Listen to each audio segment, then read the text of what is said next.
Ezekiel, the lookout man.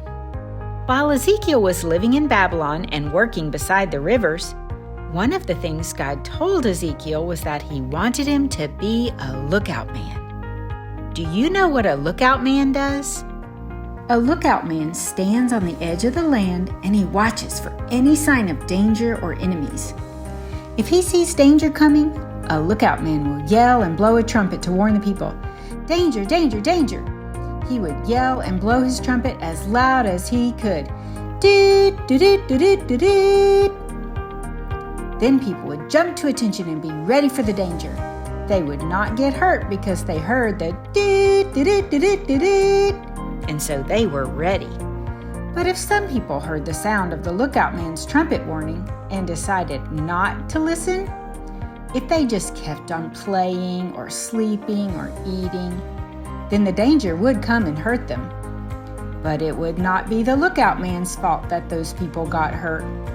When they heard the doot, doot, doot, doot, doot, doot, those people should have jumped up. But what if the lookout man saw danger coming and he did not blow the trumpet to warn the people?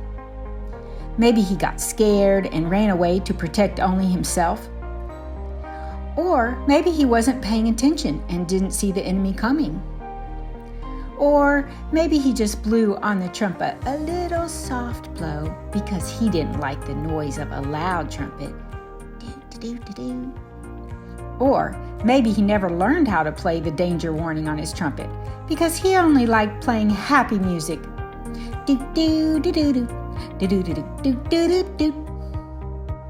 Do you know what God told Ezekiel about that? God said that lookout man would be in big trouble.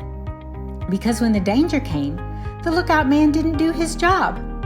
He didn't blow a loud and clear doot, doot, doot, doot, doot, doot on his trumpet, so the people didn't even know the danger was coming.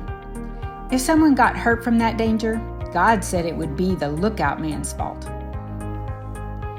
Then God told Ezekiel, Ezekiel, I have made you a lookout for my chosen family, to warn them about the danger of sin and disobeying. Whenever I tell you something, you must warn the people for me. Your words need to be like a loud trumpet blast. Doot, doot, doot, doot, doot, doot. Don't let people get hurt and it be your fault because you didn't warn them. Please be sure to do your job. Have you noticed that prophets don't always talk nice? God sometimes had them say and do things that were actually shocking, embarrassing, or gross. They shouted in streets, howling like wolves and moaning like owls. Isaiah walked around barefoot and without clothes. Hosea married a running away, unloving woman. Ezekiel cooked his dinner over a pile of cow poo. Why would God have his special prophets, his heaven seers, act so crazy or shocking or sometimes even offensive? Well, it was not for the purpose of being rude, and they certainly did not think it was funny. It was because they needed to give people a clear trumpet warning about their sin. Doot, doot, doot, doot, doot, doot. Most people think of themselves as pretty good people, so they need a little jolt or a wake-up call to take sin seriously. Most people think, I do more good things than bad things. Or, well, there are people who are worse than me, so that makes me a pretty good person. With everything that you've learned so far about God, do you think that is how God is going to judge people on that final day? No, not at all. So we often need some help seeing how far away from God we really are on the inside. Sometimes that might involve hearing or saying some hard or shocking or seemingly embarrassing things. God says through his seers things like, "You're naked. Your heart is as dirty as if you had poop on your face. You are a runaway, unloving woman."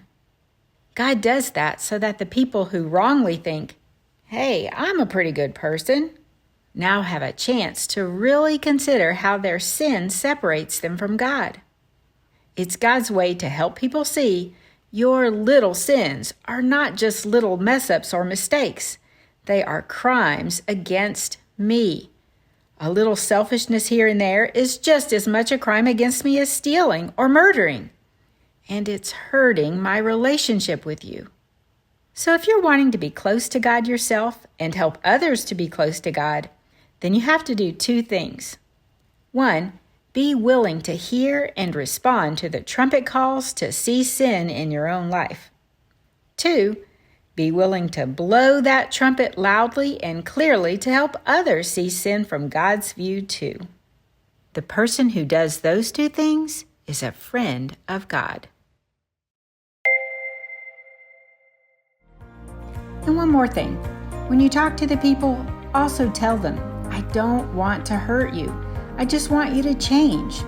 Don't worry about yesterday. You are not safe because you did good things yesterday, and you are not still in trouble because you did bad things yesterday. Today is the day that matters. Come my direction. Come toward me. Today.